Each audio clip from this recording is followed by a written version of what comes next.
Hello aspirants, welcome to the daily current affairs by civic centre IAS. ఈ వీడియోలో state పిఎస్సీలకు సంబంధించిన ముఖ్యమైన current affairs అంశాల గురించి తెలుసుకోబోతున్నాం.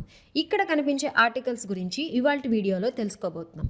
ఇందులో మొదటి ఆర్టికల్ విషయానికి వస్తే, భారత ఎన్నికల సంఘం నూతన సారథిగా జ్ఞానేష్ కుమార్, ఎలక్షన్ కమిషనర్గా వివేక్ జోషి నియమితులయ్యారు.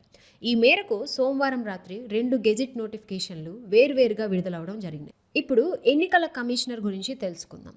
దేశంలో స్వేచ్ఛాయుత, నిష్పాక్షిక ఎన్నికల నిర్వహణకు బాధ్యత వహించే స్వయం ప్రతిపత్తి కలిగిన రాజ్యాంగ సంస్థ అయిన భారత ఎన్నికల కమిషన్కి చీఫ్ ఎలక్షన్ కమిషనర్ అధిపతినే మనం ప్రధాన ఎన్నికల కమిషనర్గా వ్యవహరిస్తూ ఉంటాం.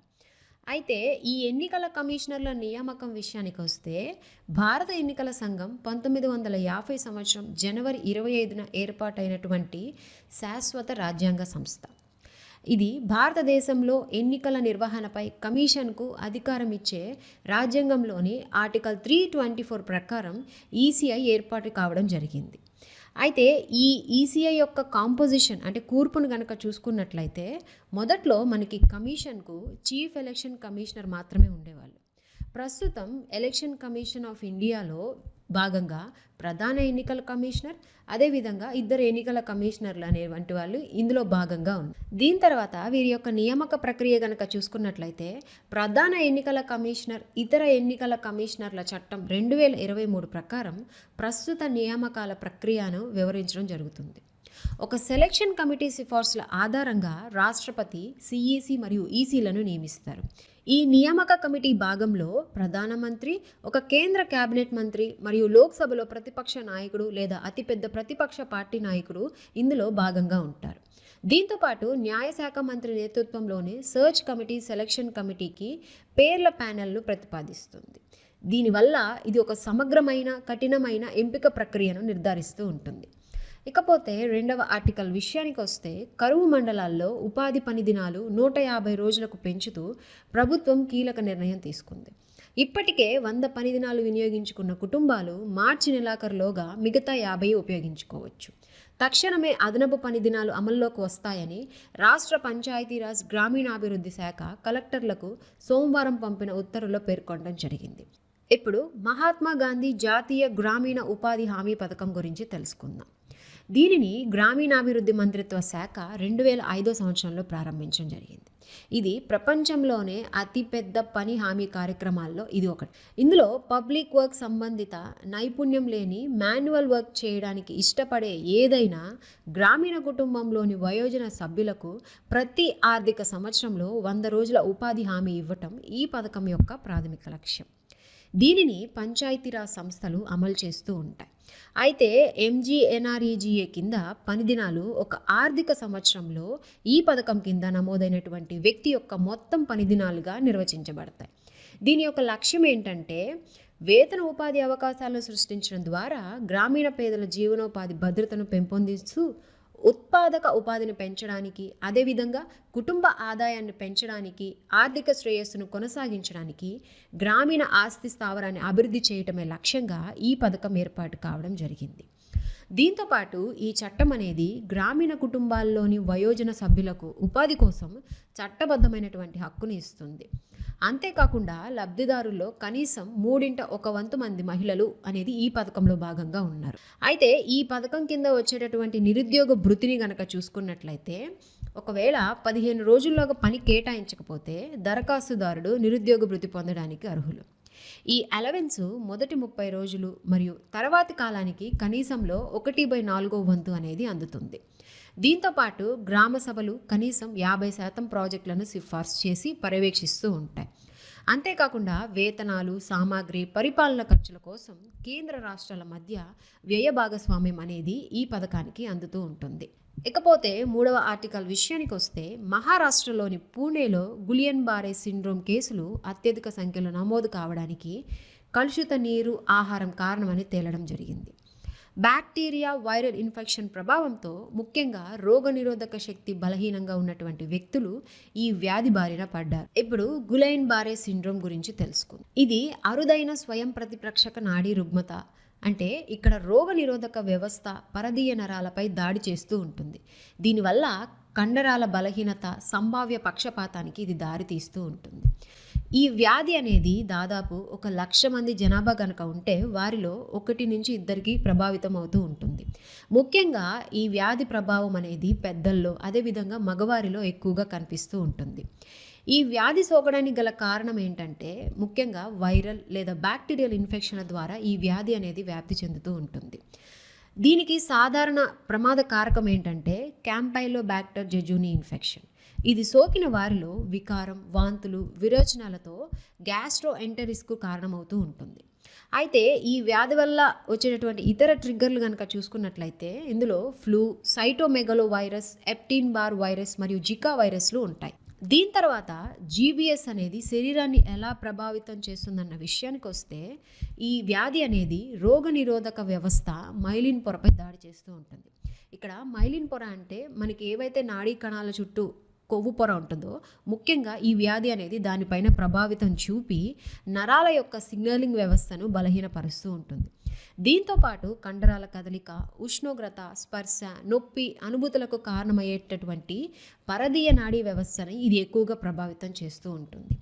ఈ వ్యాధి యొక్క లక్షణాల విషయానికి వస్తే ఈ వ్యాధి సోకిన ప్రారంభ దశలో జలతరింపు రావటం, బలహీనత ఏర్పడటం, అదేవిధంగా పాదాలలో, కాళ్ళల్లో మొదలైన శరీర భాగాల్లో ఈ లక్షణాలు అనేవి కనిపిస్తూ ఉంటాయి. ముఖ్యంగా కాలివేళ్ళు, చీలమండలాలు, అదేవిధంగా మణికట్టుల్లో సూదులు పొడిచినట్లు నొప్పులు రావటం, కాళ్ళల్లో, వెన్నెముకల్లో నొప్పి రావటం, నడిచేటప్పుడు లేదంటే మెట్లు ఎక్కేటప్పుడు నొప్పులు అనేవి వస్తూ ఉంటాయి. దీంతోపాటు మనకి డబుల్ విజన్ అనేది కూడా ఈ వ్యాధి యొక్క లక్షణంగా మనం చెప్పుకుంటూ ఉంటాం. అయితే ఈ వ్యాధికి చికిత్స, రికవరీ విషయానికి వస్తే ఇందులో ప్రధాన చికిత్సలు ప్లాస్మా ఎక్స్చేంజ్. ఇలా చేయటం వల్ల ఇది నరాలపై దాడి చేసే హానికరమైనటువంటి ప్రతిరోధకాలను తొలగించడానికి ప్లాస్మా అనేది సహాయపడుతూ ఉంటుంది. రెండవది ఇంట్రావీనస్ ఇమ్యునోగ్లోబులిన్. ఈ ట్రీట్మెంట్ చేయించుకోవడం వల్ల హానికరమైనటువంటి ప్రతిరోధకాలను తటస్థం చేయడానికి, అదేవిధంగా రోగనిరోధక దాడులను తగ్గించడానికి ప్రోటీన్లను పరిచయం చేస్తూ ఉంటుంది. అయితే ఈ వ్యాధికి సరైన చికిత్స అనేది లేదు, కానీ చాలామంది రోగులు చికిత్సతో దాదాపుగా కోలుకుంటారు. కాకపోతే కోలుకోవడానికి ఎక్కువ సమయం అనేది పడుతూ ఉంటుంది. ఇకపోతే 4వ ఆర్టికల్ విషయానికి వస్తే 3 దశాబ్దాల్లో రెండోసారి భారీ భూకంపంతో ఢిల్లీ అనేది అతలాకుతలం అయిపోయింది. ఇప్పుడు భూకంపం అంటే ఏంటో తెలుసుకుందాం. సింపుల్గా చెప్పాలంటే భూకంపం అనేది ఒక సహజమైనటువంటి సంఘటన. ఇది శక్తి విడుదల వల్ల సంభవించి అన్ని దిశల్లో ప్రయాణించే తరంగాలను ఉత్పత్తి చేస్తూ ఉంటుంది. అసలు భూమి ఎందుకు వణికిపోతుంది అన్న విషయానికి వస్తే మనకి భూమి పొరల్లో క్రస్టల్ రాళ్లలో పదులైన విచ్ఛిన్నం జరగటం వల్ల భూమి అనేది కంపిస్తూ ఉంటుంది. ఇలా కదలటం వల్ల ఈ రాళ్ళు అనేటువంటివి వ్యతిరేక దిశల్లో కదులుతూ ఉంటాయి. ఇలా కదిలినప్పుడు భూమి అనేది ఎక్కువగా కంపిస్తూ ఉంటుంది. ఇది శక్తి విడుదలకు కారణమయ్యి ఈ శక్తియ తరంగాలు అనేటువంటివి అన్ని దిశల్లో ప్రయాణించడం వల్ల మనకి భూమి అనేది కంపిస్తూ ఉంటుంది. దీంతోపాటు శక్తి విడుదలయ్యే బిందువును భూకంపం యొక్క కేంద్రకం అంటాం. దీనినే మనం ప్రత్యామ్నాయంగా హైపోసెంటర్ అని కూడా పిలుస్తూ ఉంటాం. ఇలా వివిధ దశల్లో ప్రయాణించే శక్తి తరంగాలు ఉపరితలాన్ని చేరుతాయి. ఏదైతే ఫోకస్కు దగ్గరగా ఉన్న ఉపరితలంపై ఉన్నటువంటి బిందువును మనం కేంద్రం అని పిలుస్తూ ఉంటాం. మొట్టమొదటిసారిగా తరంగాలు అనేవి ఇక్కడి నుంచే ఆరంభమవుతాయి. ఇది ఫోకస్కి నేరుగా ఎగువన ఉన్న పాయింట్గా సూచిస్తూ ఉంటుంది. అయితే భారతదేశంలో ఉన్నటువంటి భూకంప మండలాలు కనుక చూసుకున్నట్లయితే భారతదేశాన్ని జోన్ 2, జోన్ 3, జోన్ 4, జోన్ 5 అని 4 భూకంప మండలాలుగా విభజించడం జరిగింది.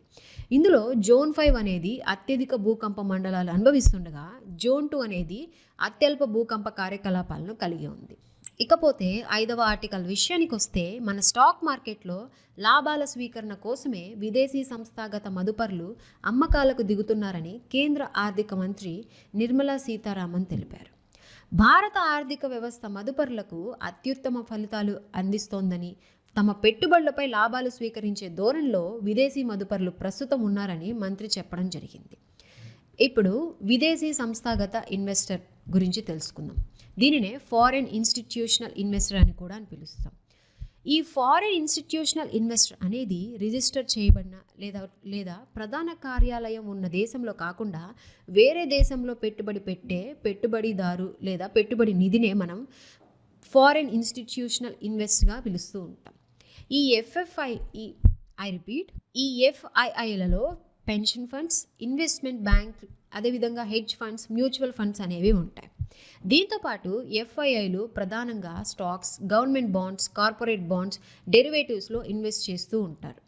అంతేకాకుండా మార్కెట్ యొక్క అస్థిరత, ఆర్థిక అస్థిరతను నివారించడానికి securities and exchange board of India FII భాగస్వామ్యాన్ని నియంత్రిస్తూ ఉంటుంది. దీంతోపాటు ఎఫ్ఐఐలు స్టాక్ మార్కెట్ ధోరణులను గణనీయంగా ప్రభావితం చేస్తూ ఉంటాయి. ఎందుకంటే పెద్ద ఇన్ఫ్లోలు లేదా అవుట్ఫ్లోలు ధరల హెచ్చుతగ్గులకు కారణమవుతూ ఉంటాయి. అంతేకాకుండా ఎఫ్ఐఐలు మార్కెట్లోకి ప్రవేశించినప్పుడు స్థానిక కరెన్సీకి అనేది డిమాండ్ అనేది పెరగడం జరుగుతుంటుంది. దీనికి విరుద్ధంగా ఎఫ్ఐఐలు నిష్క్రమణలు కరెన్సీ విలువను తగ్గిస్తూ ఉంటాయి. దీంతోపాటు ఎవరైతే విదేశీ సంస్థాగత పెట్టుబడిదారులు ఉంటారో వాళ్ళందరూ కూడాను విదేశీ పోర్ట్ఫోలియో ఇన్వెస్టర్ల యొక్క ఉపసమితిగా చెప్పుతూ ఉంటారు. అయితే అన్ని ఎఫ్పిఐలు అనేవి ఎఫ్ఎఫ్ఐలు కాదు. ఇకపోతే 6వ ఆర్టికల్ విషయానికి వస్తే నిబంధనల మార్పులపై ప్రజాభిప్రాయ సేకరణ తప్పనిసరి అని సెబీ ప్రకటించడం జరిగింది. ఇప్పుడు securities and exchange board of India SEBI గురించి తెలుసుకుందాం. సెబీ అనేది భారతదేశంలో సెక్యూరిటీస్ మార్కెట్ యొక్క చట్టబద్ధమైన మరియు నియంత్రణ సంస్థ. ఇది పెట్టుబడిదారుల ప్రయోజనాలను పరిరక్షించడం, సెక్యూరిటీల మార్కెట్ను ప్రోత్సహించడం మరియు నియంత్రించడం దీని యొక్క ప్రధాన పాత్ర. సెబీ మొదట 1988లో నాన్ స్టాట్యుటరీ బాడీగా ఏర్పాటైనప్పటికీ సెబీ యాక్ట్ 1992 ద్వారా ఇది చట్టబద్ధమైనటువంటి హోదాను పొందడం జరిగింది. దీని యొక్క కీలక విధులు ఏంటంటే భారతదేశంలో ఉన్నటువంటి స్టాక్ ఎక్స్చేంజీల కార్యకలాపాలను సెబీ నియంత్రిస్తూ ఉంటుంది. దీంతోపాటు ఇన్వెస్టర్ల యొక్క హక్కులను పరిరక్షించి వారి పెట్టుబడులకు రక్షణ కల్పిస్తూ ఉంటుంది. అంతేకాకుండా మోసాలను నిరోధించడానికి, న్యాయమైనటువంటి మార్కెట్ పద్ధతులను నిర్ధారించడానికి సెబీ స్టాక్ మార్కెట్ కార్యకలాపాలను నియంత్రిస్తూ ఉంటుంది. దీంతోపాటు మార్కెట్ కార్యకలాపాలపై ఇన్వెస్టర్లకు అవగాహన పెంచుకునేందుకు విద్యా వనరులను అందిస్తూ ఉంటుంది. దీని యొక్క అధికారం విషయానికి వస్తే చట్టబద్ధమైనటువంటి నిబంధనలను సమన్వయం చేయడానికి, అదేవిధంగా మధ్యవర్తుల వృత్తిపరమైనటువంటి పనితీరును నిర్ధారించడానికి ఇది నియమ నిబంధనలను అమలు చేస్తూ ఉంటుంది. దీంతోపాటు మార్కెట్ అవకతవకలపై సెబీ విచారణ జరిపి నేరస్తులపై చర్యలు తీసుకుంటూ ఉంటుంది. ఈ సెబీ యొక్క కాంపోజిషన్ అంటే ఈ సెబీ యొక్క కూర్పును కనుక మనం చూసుకున్నట్లయితే ఈ బోర్డులో ఆర్థిక మంత్రిత్వ శాఖ, రిజర్వ్ బ్యాంక్ ఆఫ్ ఇండియా ప్రతినిధులతో సహా ఒక చైర్మన్ మరియు ఇతర సభ్యులు అనేటువంటి వాళ్ళు ఇందులో భాగంగా ఉంటారు. ఈ సెబీ యొక్క ప్రధాన కార్యాలయం అనేది ముంబైలో ఉంది. అహ్మదాబాద్, కోల్కతా, చెన్నై, ఢిల్లీలో దీని యొక్క ప్రాంతీయ కార్యాలయాలు అనేవి ఉన్నాయి. మరికొన్ని కొత్త అంశాలతోటి రేపటి వీడియోలో మళ్ళీ కలుసుకుందాం. Thank you.